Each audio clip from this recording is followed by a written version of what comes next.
Hello, everyone. We have an incredible guest. David Maloof and I go way back to Salesforce, where we worked together. And now he's the founder of the pre-sales advisory group. Welcome, David. It's great to have Thanks for you having here. me. Thanks. You have recently started publishing about AI. You help private equity companies get started and really train their groups around this pre-sales process and using AI. And so we're going to focus our conversation on that. Tell me a little bit more about your company and what you're trying to do. Yeah.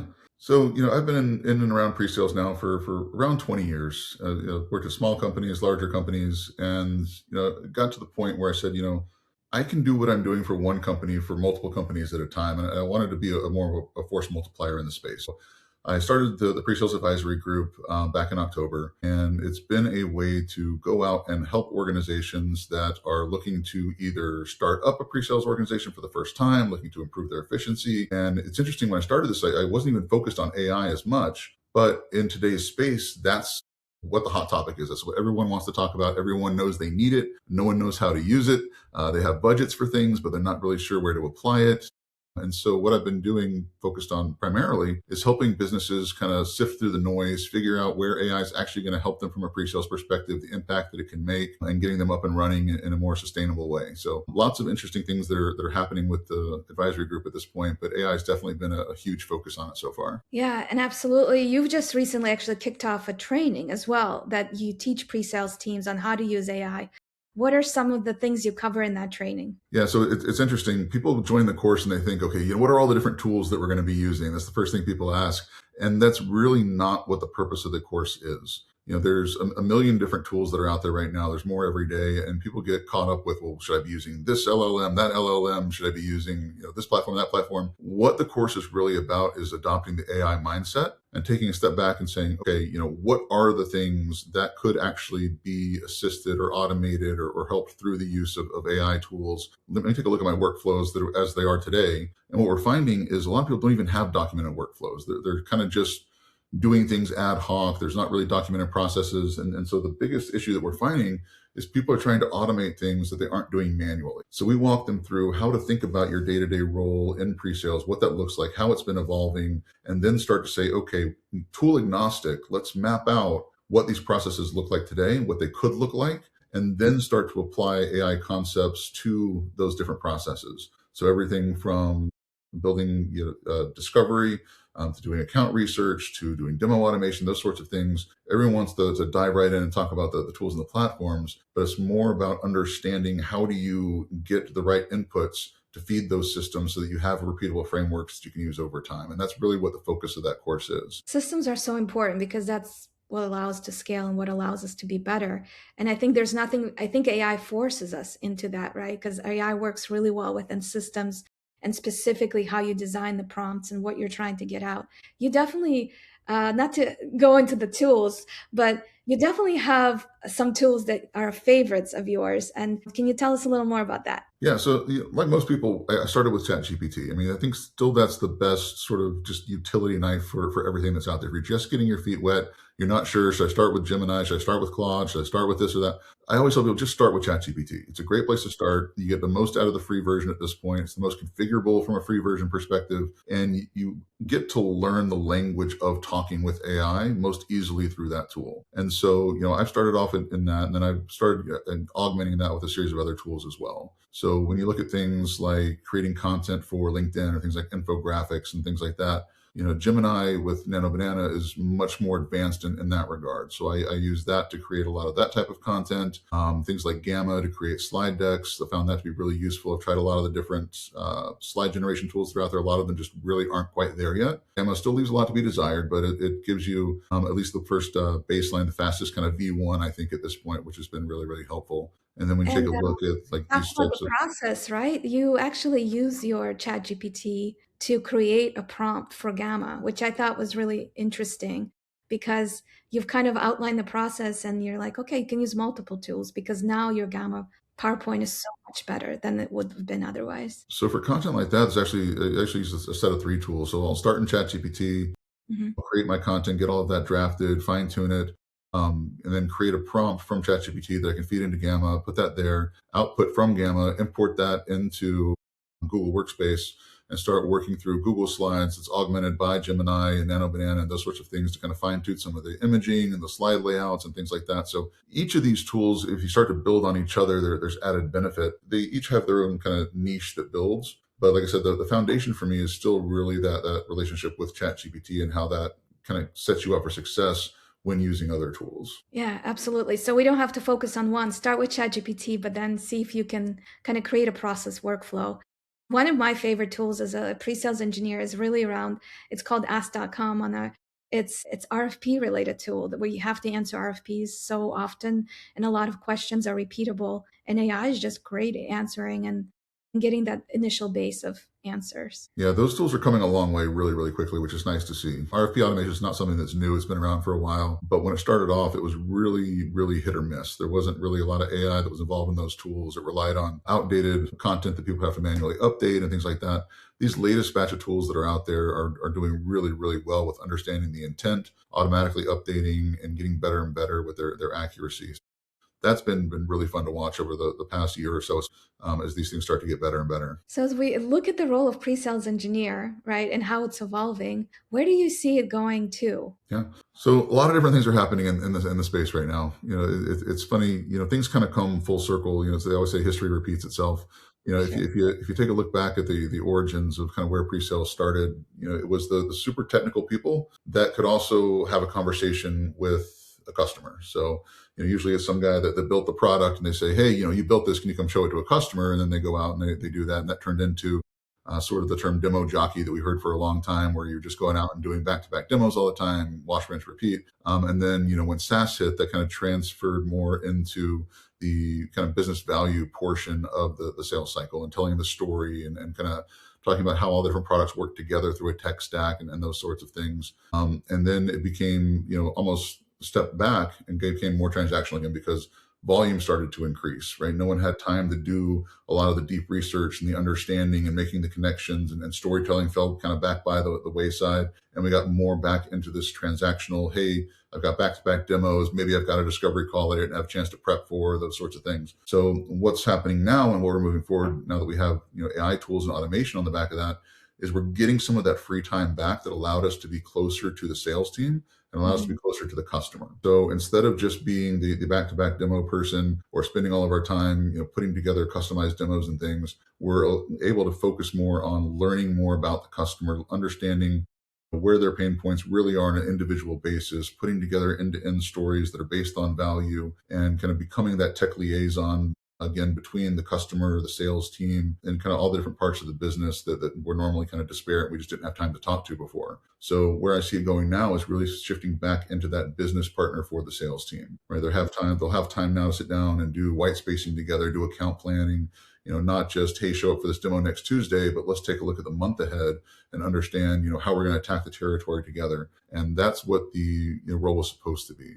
The other major trend that we're seeing is this sort of full life cycle development type of a role. So we've heard it called FDEs, for deployed engineers, these sorts of different things where, pre-sales and post-sales are starting to blend together, which is going to be interesting to see how this pans out. There's a lot of benefit to it. I see some risk with it as well. I still think those are two slightly different skill sets. But when they come together, they provide one point of contact, one sort of person that's responsible for not only the sale of a particular product to a customer, but the success of that as well. And so we'll start to see some of these different organizations start to collapse and combine over time.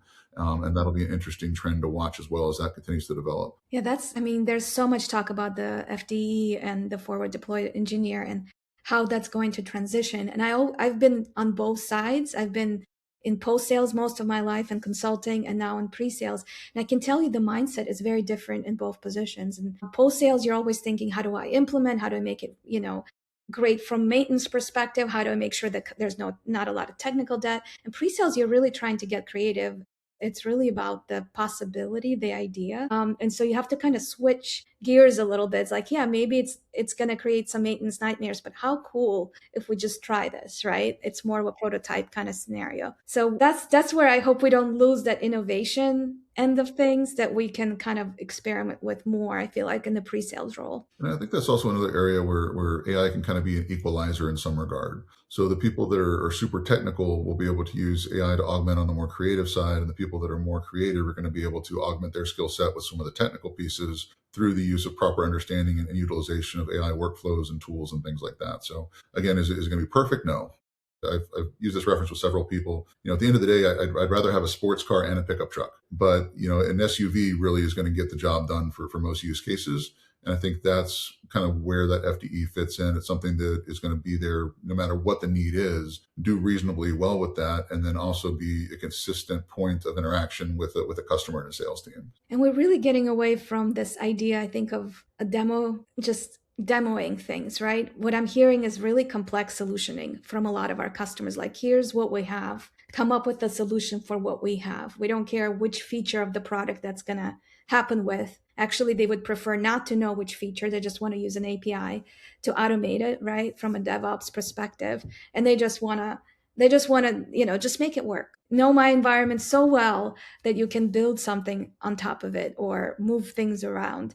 And that's, I think, a very specific skill set as well, is just understanding every customer's infrastructure and deployment and backend, right? Do you see solutions engineers kind of scaling more to understand the account, or do you really see them to going the other way where they're just stay pretty high level? And how do you see that working itself out? The more you can understand about the account and the individual's business, I think that's really where the success is going to lie. All of these different roles are starting to blend together. I mean, what you just described, in my mind, starts to reach into the role of like an enterprise architect and someone that can go in and understand the end-to-end infrastructure and kind of 5-year tech plan or 10-year tech plan for a customer. Where does this play in?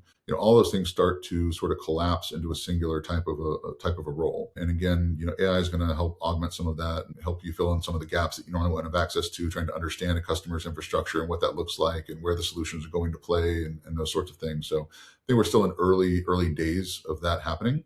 But I definitely see that as a trend for where things are heading. Yeah. So does a solutions engineer become an enterprise architect, or a consultant on professional, or like you were saying, like, how do we scale this? Because right now our teams are working in silos. There's pre-sales, there's post-sales, there's product management. I think at least in the short to midterm, we're not going to be able. Those roles aren't going to completely combine, right? There's going to be experimentation. There's going to be FDEs that are deployed in different parts of some businesses, but for the most part, we're still going to have enterprise architects, right? There's still going to be sort of that upper echelon of understanding and working those big enterprise accounts and things like that. We're still going to have value consultants. We're still going to have, pre-sales, post-sales in some regards, but people are going to start experimenting and they're going to see, what works, what doesn't work, where they can apply this concept, where they can't, where it still makes sense to have the more traditional roles, and then where we can use an FDE to do full lifecycle management. So I don't think we've got a really clear crystal ball on how that plays out yet. But I think there's going to be a lot of different iterations of what that looks like over the next couple of years. Interesting. Yeah. I think I want to talk a little bit about innovation and experimentation, because sometimes there's not enough time, I feel like, in the sales cycle to enable that, right? You're trying to go in, you have a particular tool or product to sell, and you're trying to complete that sale as soon as possible to move to other transactions, right? So how does that innovation takes time. That experimentation, you could try 10 different things and they might be the wrong things. Like, how do we allow for that in the process? So it's funny, I've used this analogy. I think everyone has at some point in their life about, taking the time to learn something. It's the whole, I was too busy swinging the axe to stop and sharpen it. And I think that's the same thing that we see with when it comes to innovation, right? Everyone's so pressed for time, pressed for hitting the quota, pressed for hitting the number, getting things done. The volume is the metric and all that sort of thing. That's not going to be sustainable because all of these tools and things are making stuff so much faster. Mm-hmm. If you're still taking 4 days to do something and a startup is doing it in 4 minutes because they've got an AI workflow that automates a lot of that work, you're going to start to lose and lose really, really quickly. And the teams are going to be getting burnt out trying to keep up with that pace. And it's going to be a downward spiral. Now, how each company decides to tackle that is going to look a little bit differently. I've always been a fan of actually launching innovation teams. So when I was at Oracle, I led an innovation team in pre-sales for a while where we did this sort of experimentation. So different types of workshops, combining some pre-sales and post-sales work together, doing different things that the normal teams just didn't have time to do. And we saw a lot of success for them from those. And for the initiatives that worked, we then went out and trained the rest of the teams on how to do that. So if people are looking for a way to do that without breaking the bank or slowing down, all of the sales cycles they currently have going, I would almost say, allocate a separate, I don't want to say total cost center, but at least a subset of a budget to run innovation initiatives that don't impact the run rate of the business. And then that allows you to do some experimentation without materially slowing things down. And then it'll accelerate coming out the other end of it. I really love that. And really doing that with AI, right? Because AI enables you to innovate much faster, try things faster, whether it's with vibe coding, right? Or some other way. I mean, I think there's so much to that. And I think most teams will need to do that, right? Because as we move into this kind of hybrid role, you'll need to kind of figure it out. And it's going to be a lot of trial and error. So, I mean, if I look back to, gosh, I want to date myself in this regard, but like 2005, 2006, way back in some of the earlier days, I was working at Career Builder at the time, and I was running some innovation things and things there. And, we ran an initiative, it was called Ideas from Everywhere, where we would have people present, business ideas for improvements, process automations, different things like that. And then whatever either cost savings that brought into the business, or if it introduced a new revenue stream, they got to keep a percentage of either the cost savings or the increase in revenue. So it really incentivized people to go out, try something, get it implemented in the business, and there was a financial reward for doing that. I mean, that was way before AI and all this kind of stuff. If you take that same kind of thought process and say, hey, incentivize people, take a couple of hours on your Friday or whatever the case is, put something together. If it catches on, and you either it's the sales side of things, you get a spiff or whatever the case is, or some sort of reward for doing that. You can really get some good innovation for people that are coin operated, especially in a sales organization. Then there's a lot of opportunity to do that and do it rapidly. I love that idea because I think that's exactly what we need. Like the old way of doing things just doesn't work anymore, right? Like we know that. But I think people are adapting at different speeds. Like some are embracing AI, others are just trying to keep what worked for them for many years in a pre-sales role. So I love that team idea. How do you help companies? Because you think about this a lot, right? With your company, how do you help companies kind of approach this? So talk about just kind of AI adoption, or AI adoption and just like moving their teams into, a new direction, really, or in this fast changing world. I mean, it's just honestly, it's just like any other kind of consulting operation, right? You have to understand where the business is, where they're trying to go, and analyze the delta, and then you can start to deconstruct how you get from point A to point B. So what I'm hearing right now, especially in regards to AI innovation, is, hey, we have AI mandates. We have to, do whatever by whatever date. We have no idea where to start. And then, what I'm helping people do is break down their existing workflows and take a look at, how are you doing things today? Okay, let's look at this process, that process. What parts of this could reasonably be augmented or accelerated using AI tools, or even something else? How can we improve the efficiency of what that looks like? And then, before we even touch software, talk about tools, take a look at what that looks like. And then starting with what tools they currently have access to, things that are free, things that are already in their enterprise license agreements they might not even know about that they have access to, and then start to, apply those and do some testing. And then from there, if they need to augment with additional tools and things, we have that conversation. But, you really don't need a huge stack of tools to get the job done and get started in this area. It's really about understanding your own processes that you're currently running, how to improve those, and then what tools you currently have access to that can make those processes better. And that's so critical. I know you talked about process earlier in our conversation as well. Because a lot of times people just jump ahead. They're like, oh, I'm just going to start putting some prompts in and see what happens. But it's really understanding your data, your process, and how can you use that data to generate better results. Because just putting in anything and seeing what happens doesn't really work as well as if you tune it to your specific situation or your business. Yeah, one of the biggest things I tell people is you can't automate something that you haven't done manually. So if your manual process is broken, trying to automate it to make it more, done more quickly the wrong way is not going to be helpful for anybody. Now, we'll throw one caveat in there. If you're on the individual level, if there's people that are looking to get into AI, my advice is almost the opposite. It's just pick a tool, I don't care which one, and just start using it, right? Just start prompting, start going in, start creating, decks, or start creating scripts, or start doing research. Just taking the first step is going to be the biggest step forward for the individual. Organizations is a little bit different, right? You need to do some planning and things like that. But while as an individual, you're thinking about your workflows and doing that, I also encourage people just create a login for ChatGPT if you haven't already. Get in there, start playing around, understanding, what happens when I prompt it this way versus that way. Just taking that first step is going to be a huge thing for most people. Where have you seen the biggest savings? Like as you talk to different businesses about, or even people in pre-sales, what processes do you see being automated the most with AI? RFP automation is a big one. I think that comes to mind generally for people that they really don't like to spend time doing that, right? It's Yeah. very technical, it's very dense, it's a very long drawn out process. That is really low hanging fruit. And the quality of tools that are out there now has improved so drastically that that's a really quick and easy win if a company's not using any sort of automation at this point, or even if they are, getting something better in place. So that's one.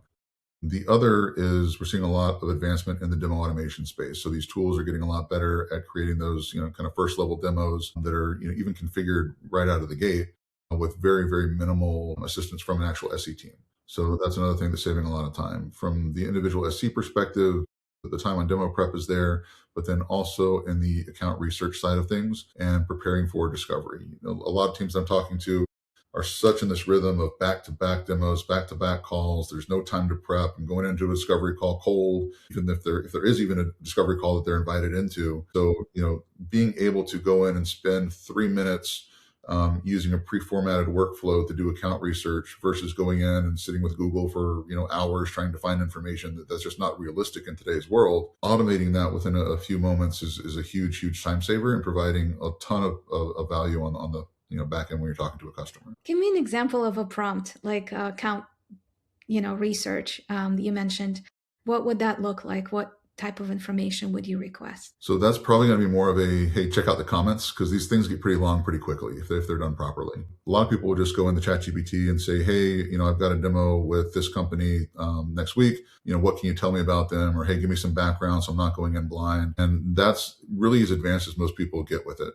Mhm. What you really want to do is go in and you want to set up context for, what your role is, the company that you're at. You need to establish the products that you're trying to position. You need to establish what the company is that you're talking to, who the people are going to be talking to at the company are. You need to say specifically, I'm looking for financial documents. I'm looking for, who are the key stakeholders that will be involved in the cycle. The more detailed you get, the better the output's going to be. The other thing that you want to be able to do is go in and structure what you want the output to look like. So how do you actually want it to return the data back to you? So after it's done your research, do you want it to be a complete research brief that it outputs into with specific fields? Do you want it to be, hey, do all of this and then give me a series of discovery questions that I can then ask the stakeholders that we identified that relate back to the research that you just found? Give me 7 to 10 questions that so-and-so CEO that you just, discovered would be interested in learning more about. Right. So those are the kind of things that you can set up to give you that ability to get much better output than just saying, hey, I've got a demo next Tuesday. Tell me what you can about this customer. I love that. The discovery research questions are the most interesting to me. I'm about to actually do a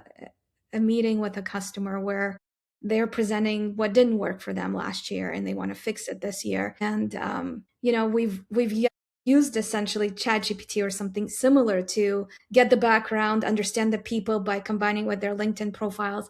But the thing that we haven't done yet is the discovery questions. We were hoping to use that information and we've done a lot of brainstorming sessions, but I love the idea of just uploading maybe that background document back in and saying, well, what would you ask the customer based on all this information that you've Yeah. gathered?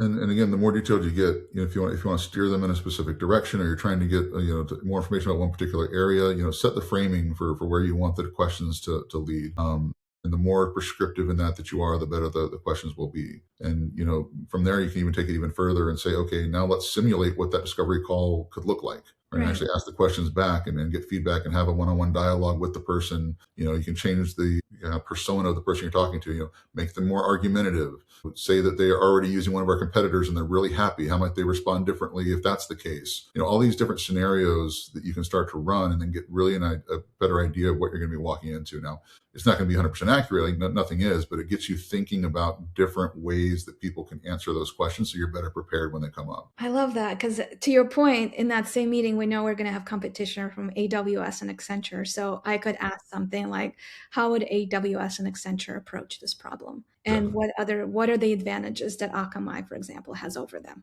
in this sense?" Okay. I haven't even thought about that. I mean, honestly, like I've used it for summaries, used it for background, but not for the discovery aspect of things and potentially like using it as a persona that you're presenting to, right? And seeing what the holes are in your arguments. Yeah.